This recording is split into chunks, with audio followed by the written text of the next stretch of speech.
Boa tarde, bom dia e boa noite, não sei que hora que você está me vendo, está nos vendo. É uma alegria estar de volta com vocês e, sobretudo, para entrevistar aqui um querido amigo, um tremendo quadro, uma, um representante de uma geração que está todo mundo de olho, a molecada toda. Sabe onde o Boulos está, o que o Boulos falou? Você viu no Instagram do Boulos? Minha filha me passou, o Boulos me mandou um Instagram e tal. Então eu quero dizer que, por tudo, por todas as virtudes dele, é uma alegria estar com ele aqui de novo. Tem uma particularidade, a nossa primeira entrevista ao vivo foi feita com o Boulos. É verdade.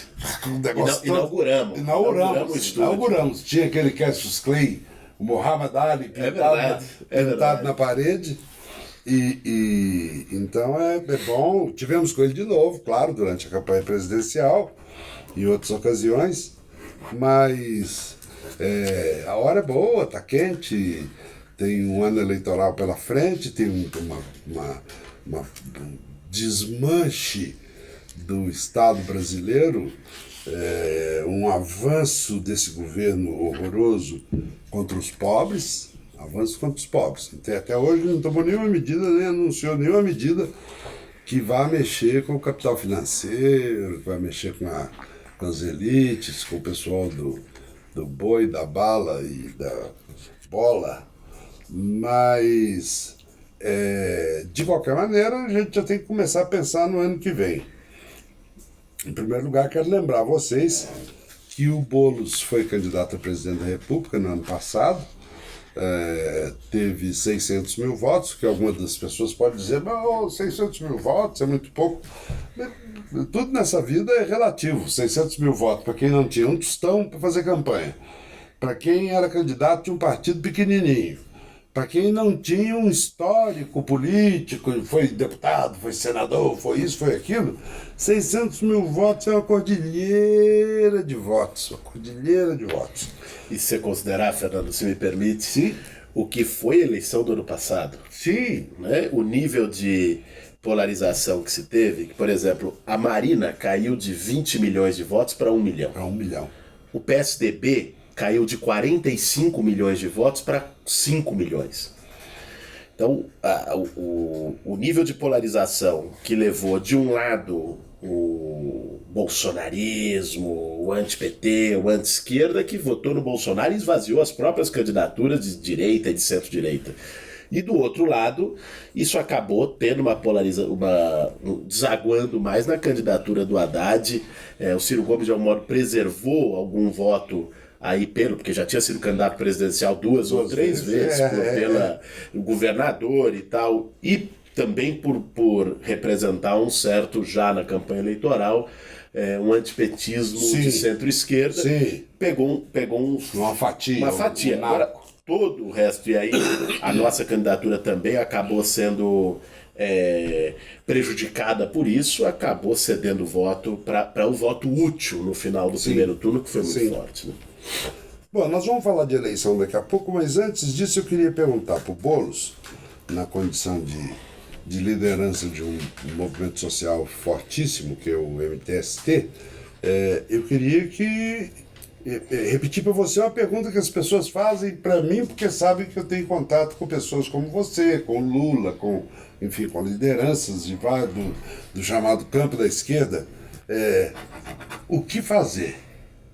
O que faz? Tem gente que acha que podemos fazer uma intifada. Cada um pega 2 pedaços de pedra e vão apedrejar os inimigos. Outros falam, não, tem que desconstruir o bolsonarismo, tem que trazer gente que votou no Bolsonaro para cá. Fala-se em greve geral, fala-se em... O que você aponta para as pessoas, sem querer passar o papel de profeta da catástrofe? O que você aponta para as pessoas como instrumento de luta contra a tragédia do Bolsonaro? Vamos lá, Fernando. Primeiro, eu acho assim, os tempos da história não são os tempos da nossa angústia. Né? O nosso senso de urgência, de quem está angustiado com os caras destruindo o Brasil, entregando a soberania, entregando os direitos sociais do Pacto da Constituição de 88, tensionando ao extremo a própria democracia brasileira, ou o que restou da democracia brasileira, o nosso senso de urgência é temos que agora todo mundo tomar as ruas e derrubar esse cara. Né? Agora, não necessariamente o povo vem junto. Né?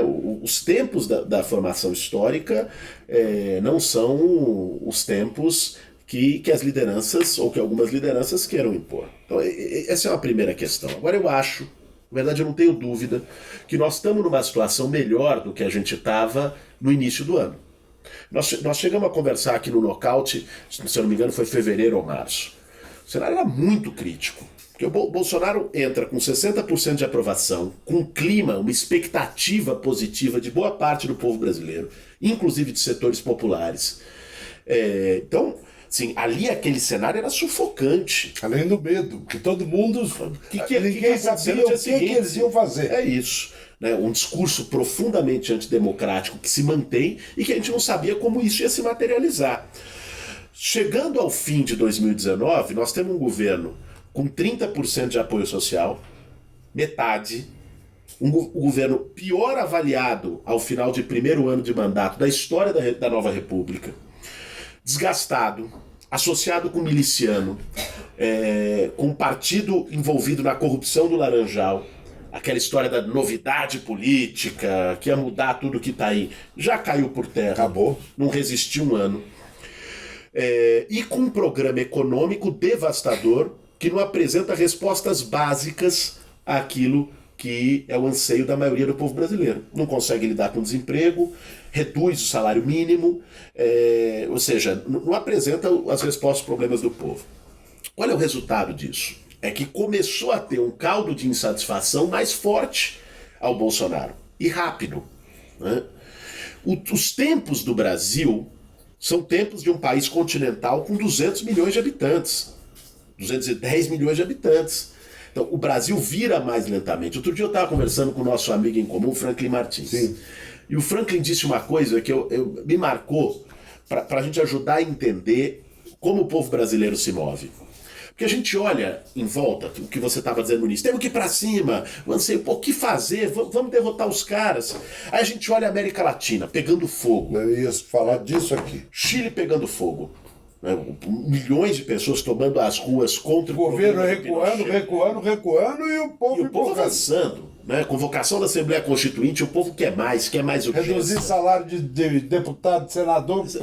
Mudar o sistema político radicalmente. Equador, povo liderado pelos indígenas, avançou em cima do governo traidor do Lenin Moreno. Na Bolívia, deram um golpe militar e o povo seguiu tomando as ruas, está sendo massacrado, está nas ruas nesse momento que a gente conversa. Colômbia, o povo tomando as ruas. Né? Agora, o Franklin disse uma coisa.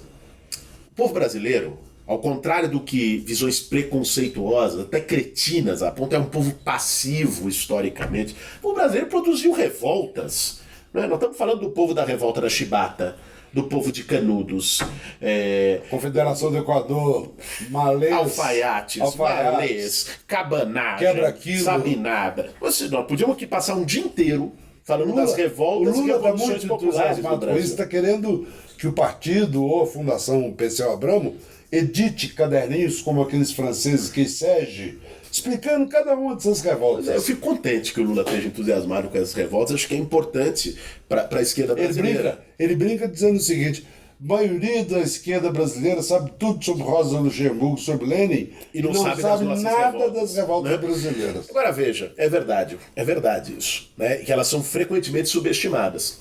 Só que o povo brasileiro também sofreu muitos massacres. E o povo aprendeu, e aí volta ao Franklin Martins, o que o Franklin disse? O Franklin disse o seguinte: o povo brasileiro adquiriu uma sabedoria histórica. A sabedoria de só ir para cima dos poderosos quando os poderosos estão um pouquinho mais fracos. Então o povo percebe, o povo sente. Se os de cima estão muito fortes, o povo não vai agora para ser massacrado. Dá minha goela para ele cortar. Agora, quando os de cima começam a tropeçar, o povo começa a avançar. E eu acho que nós estamos nesse momento de transição. O governo Bolsonaro começa a demonstrar muita fragilidade, fraqueza, incapacidade de apresentar uma condição de governar o Brasil. Claro, esse é um outro assunto que eu acho importante tratar. Também flerta com saídas autoritárias, o que é perigosíssimo. Mas o povo começa a crescer a insatisfação. Essa insatisfação ainda não se traduziu em mobilização. Mas eu acredito que isso é uma questão de tempo. Eu acho que 2020 vai ser um ano de rua no Brasil. Eu acho que os ventos da América Latina estão começando a chegar e 2020 nós vamos ter processos de mobilização. É difícil, ninguém é mãe de nada. Claro. Certo? Então é difícil dizer, vai ser o Chile, vai ser grande, vai ser igual a 2013, vai ser não sei o quê. Agora, que está se criando um ambiente político, um ambiente social para processos e causas de mobilização maiores do que nós tivemos nesse momento, eu não tenho a menor dúvida. Agora, é inevitável, vocês políticos, vocês têm 4 meses, 5 meses para decidir as vidas de vocês. Porque no dia 7 de abril, as pessoas já têm que estar com domicílio político definido, com partido político definido, para poder disputar as eleições de outubro. Você fez uma campanha para presidente, que foi uma campanha utilíssima, ainda que não tenha sido, isso não tenha se refletido nos votos, foi uma campanha utilíssima para levar um discurso, para marcar uma posição, para mostrar para os brasileiros que tem gente dentro do Brasil e muita gente pensando diferente. Bom, agora, tudo bem, fez isso, conseguiu, teve sucesso, seu nome hoje deixa de ser um nome nacional, é internacional, eu viajo muito, e as pessoas me perguntam de você. Só que daqui a 4 meses vocês vão ter que decidir o que vocês vão fazer da vida. Eu pergunto o seguinte, o PSOL tem planos para disputar as eleições municipais do ano que vem? A tendência maior é chapa puro sangue? PSOL na cabeça, PSOL de vice, em primeiro lugar. Em segundo lugar, na entrevista que eu fiz com o Lula para o Nocaute semana passada, ele disse que a orientação para o PT é que lancem candidatos em todos os municípios do Brasil onde houver um diretório do partido, que é a maneira de implantar o partido. Qual é a estratégia de vocês para o ano que vem? E depois eu quero saber a sua estratégia. Vamos lá, Fernando. Primeiro, eu sou um defensor de que a gente possa construir espaços de unidade de esquerda no processo eleitoral do ano que vem, onde for possível. Né? Eu acho que o objetivo central das eleições do ano que vem é derrotar o bolsonarismo. É impor para o Bolsonaro e para o seu campo político uma derrota. Em 2018 eles estavam numa onda, eles estavam ascendendo. Eles elegeram uma bancada grande no Congresso, de extrema direita, que está fazendo mal ao Brasil. Eles elegeram governadores, eles elegeram presidente da República numa eleição altamente questionada. Né? Agora, em 2020, é momento da esquerda aprender com o que aconteceu e buscar fazer frente. Eu não sou a favor de candidaturas apenas para marcar posição. E eu também não sou a favor, e acho um erro, de qualquer partido do nosso campo, seja o PT ou qualquer outro, o PSOL, quem quer que seja, de fazer candidatura só para autoconstrução partidária. Eu acho que esse é um pensamento menor perto do desafio que nós temos nesse momento. Tá, mas deixa eu te perguntar uma coisa.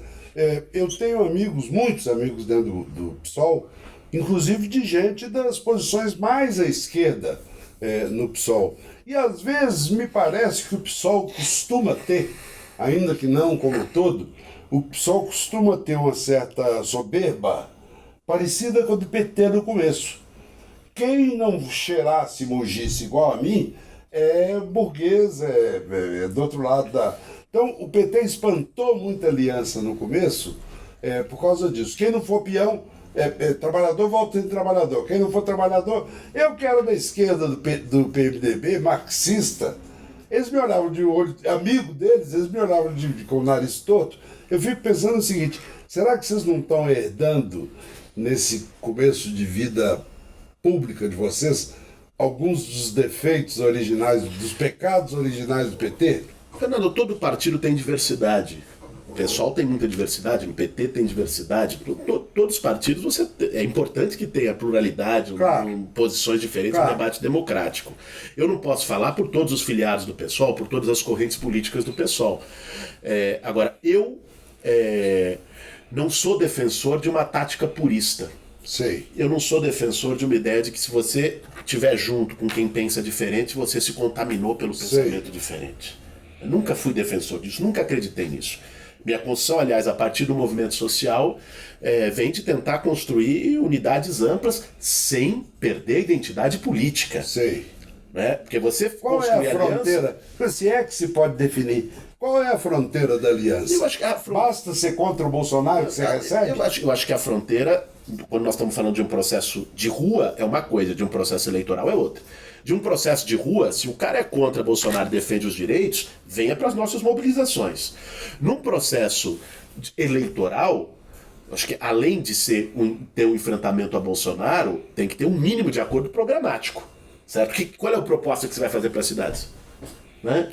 Que tipo de democratização das cidades, que tipo de plataforma você vai defender para os temas urbanos essenciais, para fortalecer serviços públicos das periferias, para proporcionar o direito à cidade, para a cultura. Você tem que ter um mínimo de acordo, e que eu acho que é possível se construir, sem sectarismos e prezando por uma unidade ampla. Isso é o que eu defendo.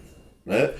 Espero que o nosso campo político tenha maturidade para construir essa unidade. Nossa, que você fala do PSOL. Nas principais, não só. Eu acho que o campo da esquerda brasileira tem a maturidade para sair com unidades políticas nas principais capitais e onde for possível. Porque tem 3 capitais, pelo menos. Vamos lá. Para não falar das capitais desse grande Nordeste que ensinou o Brasil a votar, tem 3 capitais, pelo menos, onde o olhar nacional vai apontar, que é São Paulo, Rio de Janeiro e Porto Alegre. E em quem que se pensa em gente de esquerda nesses 3 lugares? No Boulos em São Paulo, no Freixo no Rio de Janeiro e na Manu no Rio Grande do Sul. Quando eu falei isso com o Lula respondeu para mim o seguinte: bom, tudo bem, a Manu, você sabe como eu adoro a Manu, ela foi nossa vice. Agora, nós também, dizia o Lula, não podemos esquecer que o PT tem no Rio Grande do Sul ex-governadores, ex-ministros, ex-prefeitos, ex-isso, ex-aquilo, e que de uma hora para outra não podem ser simplesmente ignorados pelo fato de que há uma perspectiva mais otimista em relação à Manu. O que você pensa disso? O que eu penso é o seguinte: todo partido, né, e conforme ele vai crescendo tem mais, ele tem quadros para oferecer. Né? Agora, além de ter quadros, um partido precisa ter generosidade política. Né? Então, você precisa saber também o momento onde você está à frente de um processo de aliança e onde você pode não ser necessariamente a cara pública desse processo de aliança. Eu acho que isso é qualquer construção de humildade. Qualquer construção unitária não é eu impondo a minha vontade, porque isso não é unidade. Isso é autoritarismo, isso é imposição. Qualquer construção unitária passa por você conciliar posições e interesses. Eu acho, enfim, o pessoal, como diz lá no Rio Grande do Sul, também está construindo as suas posições e está defendendo até onde eu sei, umas prédios. Eu acho a Manuela uma candidata que pode sim representar unitariamente a esquerda em Porto Alegre. Agora, isso depende de compor, acho que com o PSOL, com o PT, ver com qual a composição que é possível. No Rio de Janeiro, eu acho que o nome do Freixo foi o segundo colocado nas 2 últimas eleições no Rio de Janeiro. Acho que o nome chega forte para buscar construir uma unidade, né? E acho que força que aumenta, trabalhar para isso. Força que aumenta com a administração do Crivella, que é uma tragédia. Que é desastrosa, mas vai ter o apoio do Bolsonaro para sua reeleição, o que torna ainda mais perigoso o projeto do Crivella. Agora, aqui, você falou da eleição presidencial, Fernando. Na eleição presidencial, por que eu topei ser candidato a partir de um convite do PSOL, a partir de um diálogo com vários movimentos sociais, junto com o movimento indígena, com a Sônia Guajajara, como chapa comigo, a Mídia Ninja que fez parte dessa aliança, o PCB que fez parte dessa aliança, a Intersindical, o conjunto dos movimentos. Porque ali, eu acho que era a possibilidade da gente colocar uma visão de renovação da esquerda brasileira. Uma visão de futuro, mesmo que eu soubesse que não teria condição de competitividade real. Eu não sou ingênuo, não entrei na eleição de 2018 achando que eu ia ganhar a eleição. Claro. Né? Sabia quais eram as dificuldades, mas aquela campanha tinha um papel de construção política para o futuro, de construção de longo prazo, de anunciar um projeto, de aglutinar pessoas e movimentos e energias em torno de um projeto para se construir adiante, para acumular força. E esse papel ela cumpriu. Né? Cumpriu e a gente ajudou a construção desse campo. Agora, eu acho que não dá para agora em 2020, ainda mais com Bolsonaro presidente do Brasil e com candidaturas bolsonaristas, você repetir um papel apenas para marcar posição. Claro. Eu não defendo isso. Ou entra para disputar. Tem que ter condições de disputa, e aí eu acho que passa por um debate do que o conjunto da esquerda vai fazer. O pessoal está discutindo suas posições, o pessoal tirou um indicativo de candidatura própria, tem uma discussão que vai se amadurecer ao longo do ano que vem. Acho que os outros partidos também estão discutindo as suas posições, os partidos de esquerda em São Paulo. Nós temos que ver como isso vai amadurecer, acho que está cedo ainda. Agora, é uma sinuca de bico, uma forquilha em que todo partido acaba se metendo, que é o seguinte: você tem duas alternativas. Ou você faz uma pregação política para fazer a cabeça dos brasileiros, ou você vai atrás de voto. Porque são quase conflitantes as duas coisas. Você pode fazer pregação e não se eleger. E pode fazer uma campanha mais light, digamos, e fazer vereadores e prefeitos pelo país inteiro, que é uma maneira de montar um partido nacional. Como é que você vê isso entre essas duas alternativas? Marcar posição ou ganhar voto? Deixa eu te falar, é que eu acho que isso não está hoje exatamente dissociado. Isso tem a ver com a ideia que nós temos para o futuro da esquerda, para a renovação da esquerda. Eu acho que hoje tem duas concepções em disputa sobre a renovação da esquerda brasileira, Fernando.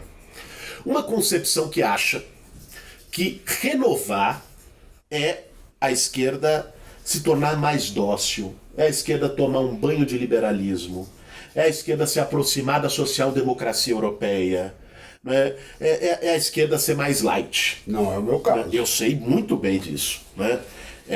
Agora, tem gente que acredita nisso, que esse é o caminho da renovação da esquerda. É uma esquerda que não, ela precisa conversar, a flexibilizar princípios, o mundo mudou. Não pode ter dogmas. Né? Então, esse é um tipo. Né? E há uma outra ideia de renovação da esquerda, a qual eu partilho, que é uma ideia de que não é moderando os seus princípios, ou ocultando os seus princípios, ou pior, recuando dos seus princípios, que a esquerda se renova. Olha o que está acontecendo no Partido Trabalhista Inglês. Jeremy Corbyn. A renovação do Partido Trabalhista Inglês é justamente ele voltar a ser fiel às suas bandeiras de origem. Originais. Né? Tá defendendo um programa de restatização e renacionalização de tudo que a Thatcher privatizou. Desde a Thatcher. E que inclusive o Blair continuou privatizando com participação pelo Partido Trabalhista Inglês. Com aquela carinha de santo. Então, defendendo... Pegue o que é a esquerda norte-americana. Quem diria que algum dia a gente tomasse como referência os setores do Partido Democrata nos Estados Unidos. Ou que o Bernie Sanders, Alexandre Ocasio-Cortez, né? A ideia do Green New Deal, um programa de um novo modelo de desenvolvimento com sustentabilidade ambiental, mas que ao mesmo tempo se baseie num financiamento por taxação de grandes fortunas, por tributação de Wall Street, por tributação dos ricos. Né? O Bernie Sanders está defendendo que participação acionária dos trabalhadores nas grandes corporações e nas empresas. Né? Então vejam, não tem nada de dócil e de domesticado nisso. Né? E você tem uma esquerda se renovando por esses caminhos. Eu acredito que a renovação da esquerda brasileira passa pela afirmação de princípios de enfrentamento. O neoliberalismo fracassou. E o neoliberalismo no Brasil teve um casamento perverso com o autoritarismo. Eu vi gente surpresa com a declaração do Paulo Guedes esses dias sobre a AI-5. Não, o Eduardo Bolsonaro é uma coisa, mas o Guedes... O Guedes, ministro da Economia. Pois é, mas as pessoas tinham uma ideia... É claro que o Guedes é muito mais grave porque ele é ministro, super ministro do governo. Agora, as pessoas tinham uma ideia de que o Guedes é civilizado. O Bolsonaro é selvagem, o Guedes é civilizado. Civilizado coisa nenhuma. Nada. Essa é a turma. Hienas da mesma jaula.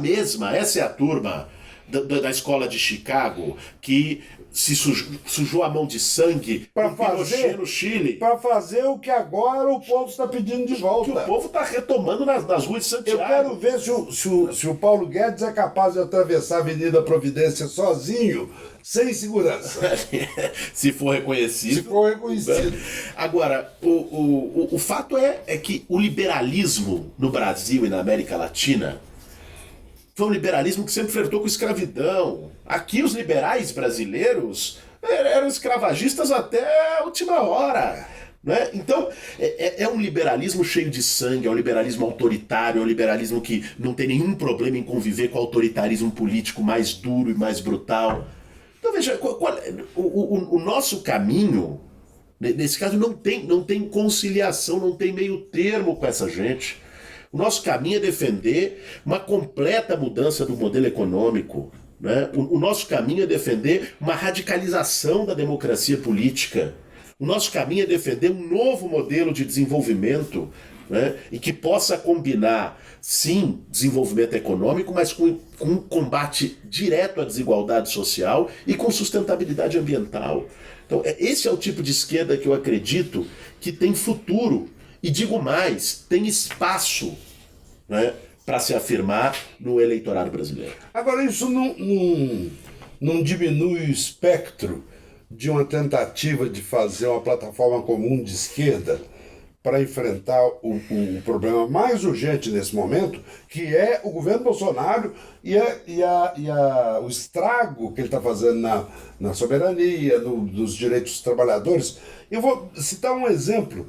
Uma vez nós fomos a Cuba, em 1970 e poucos, um grupo grande de brasileiros, ativistas com mandato ou sem mandato, e cada um com uma posição diferente sobre como enfrentar a ditadura. E tivemos uma pequena reunião com o Fidel, uma conversa em volta de uma mesa, e o Fidel ouvindo um, ouvindo outro, ouvindo outro, ouvindo outro, e o Fidel buscando cimentar a unidade. Uhum. Aí ele falou assim, olha, eu ouvi todo mundo, mas eu acho o seguinte, que todos aqui devem ser contra o câncer, devem ser a favor da luz elétrica, devem ser a favor da água encanada. Portanto, vocês já têm uma plataforma comum. Sabe, o comandante Fidel Castro dando lição para nós de como a esquerda deve se juntar. Por que eu estou dando essa hipérbole, fazendo essa hipérbole? Porque o fato de você querer uma esquerda com compromisso, uma esquerda voltada para horizontes muito claros, isso não diminui a possibilidade de você fazer uma frente antibolsonarista? Na minha opinião, não. E vou te dizer por quê. Porque uma coisa... Eu estou fazendo isso como advogado do diabo, porque eu concordo. Eu sei bem. Né? Uma coisa é a gente fazer uma unidade pela democracia, por direitos sociais, pela soberania nacional. Nós estamos falando de uma pauta. Aí cabe todo mundo. Nós não vamos botar atestado ideológico na porta. Ah, você aqui entra, você não entra. Meu amigo, você concorda com a soberania? Você concorda que o Bolsonaro não deve entregar o Brasil para o Donald Trump? Né? Você concorda que as empresas públicas são importantes e não devem ser entregues? Você concorda que a democracia é um valor fundamental, que as liberdades democráticas, a liberdade de imprensa, de manifestação deve ser preservada contra quem defende o AI-5? Você concorda com direitos fundamentais dos trabalhadores, com o pacto da Constituição de 88? Tudo bem, essa unidade tem que acontecer. Agora, dentro dessa unidade, a esquerda não pode abrir mão de defender o que ela acredita, ela não pode se diluir na unidade. Sim. Esse é o tema. Você tem que manter a unidade na diversidade. Não é? Você tem que fazer a unidade sem sectarismo nenhum, sem veto, em torno de temas concretos e construir as frentes que for preciso, mas você não pode deixar de defender o que você defende. Eu não vou pedir para que ninguém que esteja dentro dessa unidade deixe de acreditar no que acredita. Sim. Também não quero que ninguém peça para eu deixar de acreditar e defender o que eu defendo. Agora, isso aí lembra um pouco, Boulos, o fim da ditadura militar. As diretas já, anistia. Se você for assinalar os ingredientes que levaram os milicos a ser escorraçados do Brasil, são muitos. Mas há um ali que é meio determinante, que era o frentão montado sob o guarda-chuva do velho MDB, tem nada a ver com esse lixo que está aí. Onde você tinha desde gente que pegou em metralhadora e lutou contra a ditadura e botou bomba e fez ação, até um usineiro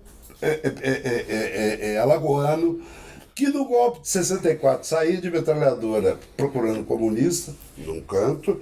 No outro canto você tinha um grande industrial paulista que tinha sido ministro do Geisel, chamado Severo Gomes, o outro se chamava Teotônio Vilela. Os dois foram uma das figuras mais sólidas na luta contra a ditadura.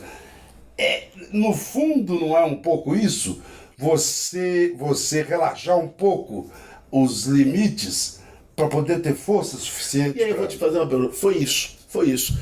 E o PT, que participou da campanha da direta já naquela época, que representava uma esquerda nova no Brasil, não deixou de defender o que defendia, não deixou de lançar suas candidaturas operárias, não participou do colégio eleitoral como crítica à forma como a transição foi feita, né? Não se diluiu dentro da unidade. Então você pode fazer unidades amplas sem se diluir. O que me espanta, Fernando, hoje, é ver, e depois que o Lula foi libertado, isso passou a ser rotina na mídia brasileira, em setores da esquerda, o que é pior, um apelo à moderação.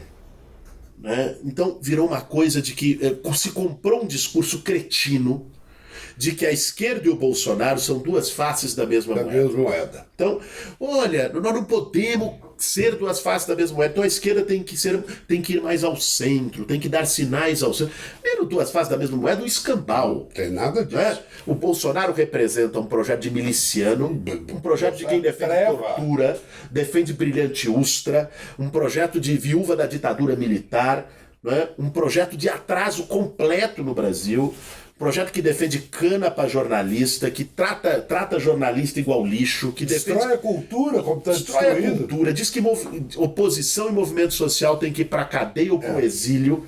Quando que a esquerda fez isso no Brasil? Era isso que eles queriam que o Lula dissesse que saiu da cadeia? Então, assim, não é duas faces da mesma moeda, isso é uma mentira.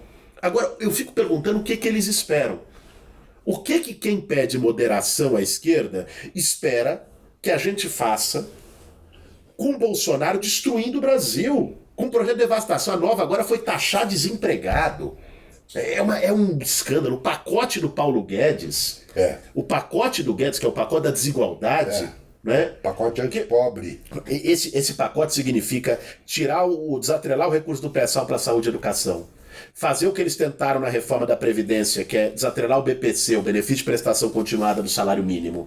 Significa destruir o pacto social da Constituição de 88. Você não deve esquecer que o general Mourão, vice-presidente da República, um dia, assim como quem não quer nada, ele disse o seguinte: e esse negócio de 13º salário, pra que isso? Eu lembro, durante a campanha eleitoral. Aí você veja, os caras com um projeto desse, de devastação, com um projeto antidemocrático em curso, esses dias nomearam para presidente da Fundação Palmares, uma fundação cultural para valorizar a cultura negra, um ultra-racista.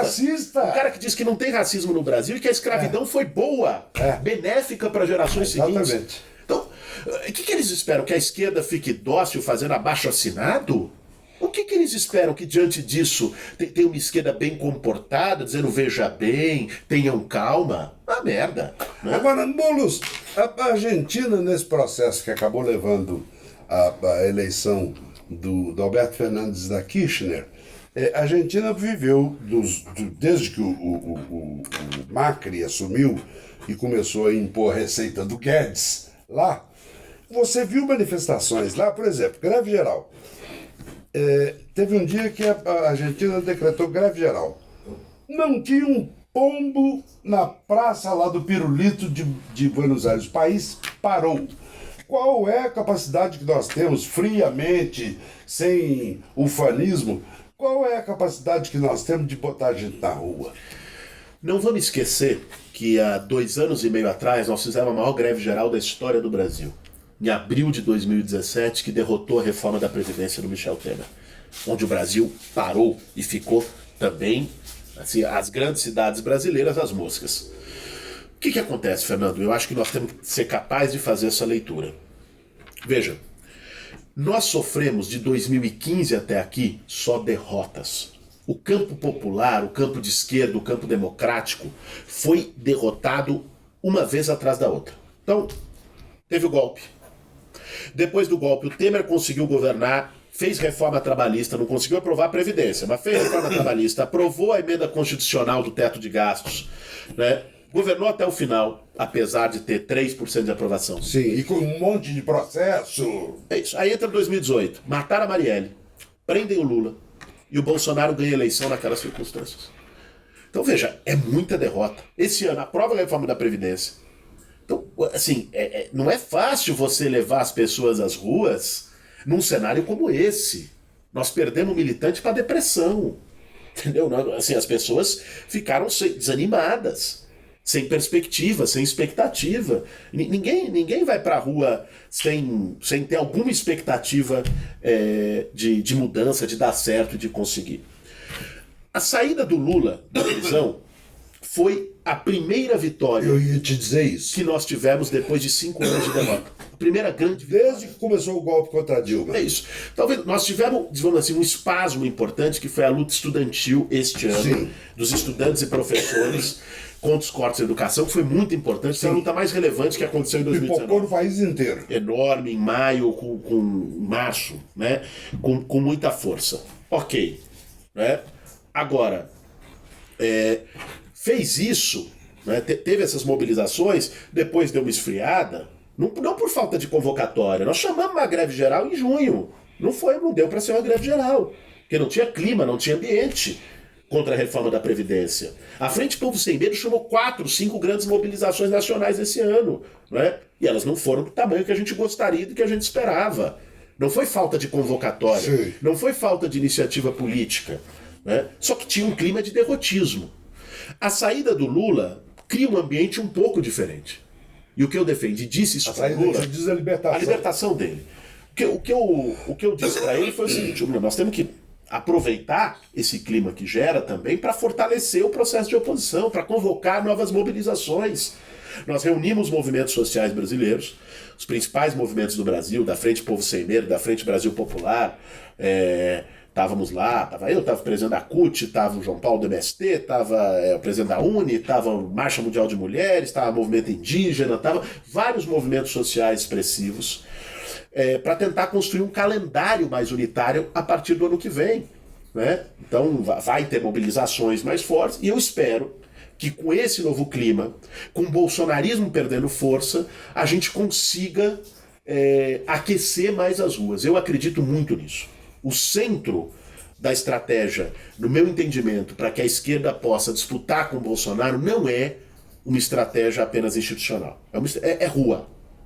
A saída está nas ruas. No Congresso nós somos minoria. Tudo bem, o processo eleitoral 2020 é um termômetro, vai ser importantíssimo. Temos que disputar, né? Temos que derrotar o bolsonarismo nas urnas. Agora, a América Latina está mostrando. O caminho para derrotar esse projeto é rua. Porque quem tiver com a ideia. Espera 22. Meu amigo, 22, esse país está devastado, Fernando. Já não vai sobrar um que sobrou? figo podre. O que sobrou? Se um ano os caras já fizeram isso, estão anunciando mais. Se esses caras governam até 2014, até 2022 dessa maneira, o que sobra? Né? Não tem mais país, a soberania entregar a base de Alcântara. Né? Querendo tirar o Brasil do Mercosul agora. Então, nosso alinhamento incondicional aos Estados Unidos de maneira vexatória, de maneira vergonhosa. O Brasil contrariando a sua posição histórica de Estado, de política de Estado, não é de governo. Votando junto com os Estados Unidos e Israel pelo embargo a Cuba. Os únicos do mundo. Os únicos do mundo. Países do mundo. Né? Votando contra o povo palestino. Assim, com uma postura de subserviência vexatória em termos internacionais.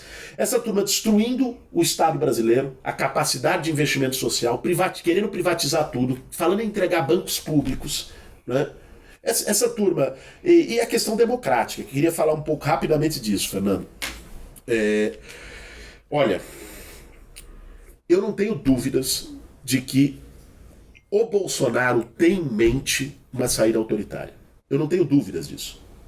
O Bolsonaro não chegou ao poder para governar. E não é isso que ele faz. Né? A linha dele é uma estratégia de destruição. Arquitetura da destruição. É um governo de guerra.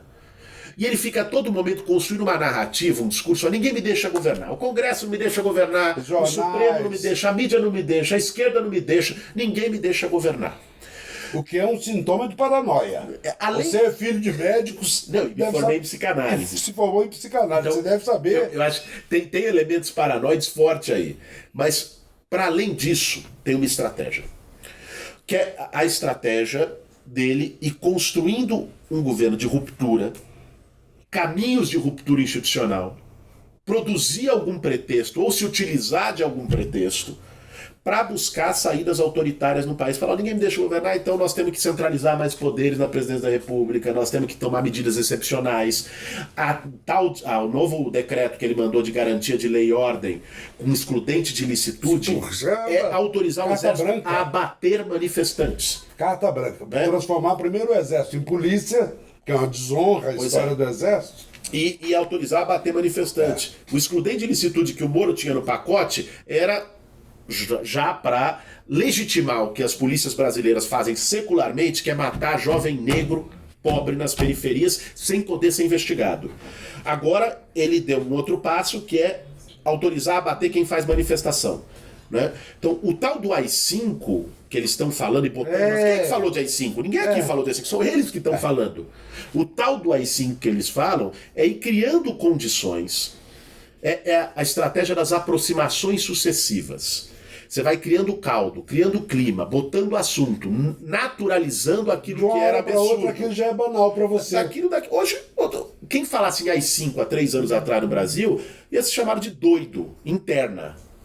Hoje, o debate começou a acontecer, os colunistas estão falando, será que é isso? O deputado falou... Começa a se naturalizar a barbárie.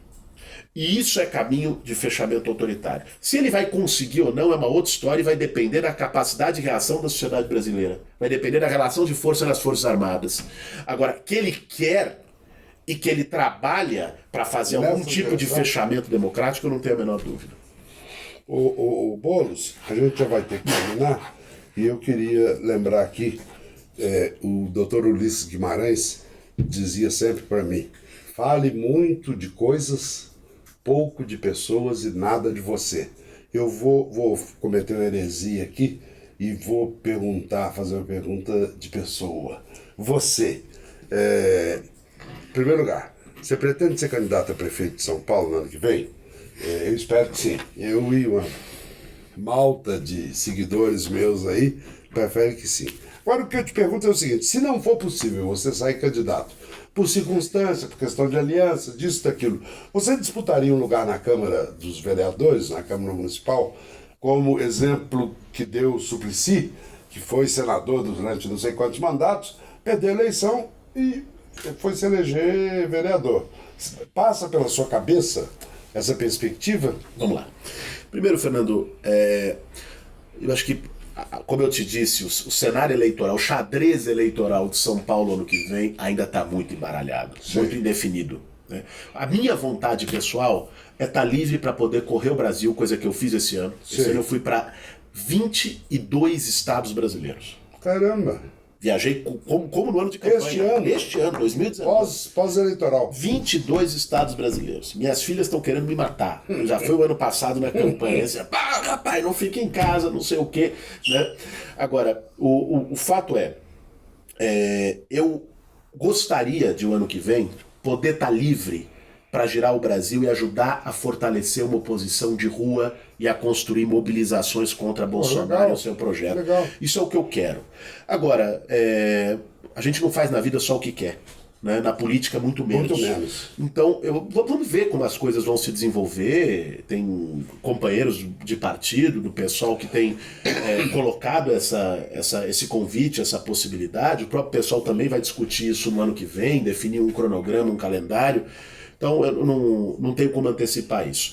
Sobre a Câmara Municipal, não seria candidato, Fernando, não por considerar que seria algo menor, desapreço, mas porque eu já tenho as minhas candidatas. Né? Sim. O MTST vai lançar uma iniciativa inédita na história do movimento, O movimento vai lançar um mandato coletivo de mulheres sem teto para disputar a Câmara Municipal de São Paulo. Olha só. Então vão ser... Elege uma É um mandato coletivo. e um grupo legisla. Que já tem uma experiência, mas uma tem que ser registrada ali como Precisa. cabeça Sim, da chapa, sim. vamos dizer assim. Há Mas uma um mandato experiência coletivo. parecida na Assembleia, né?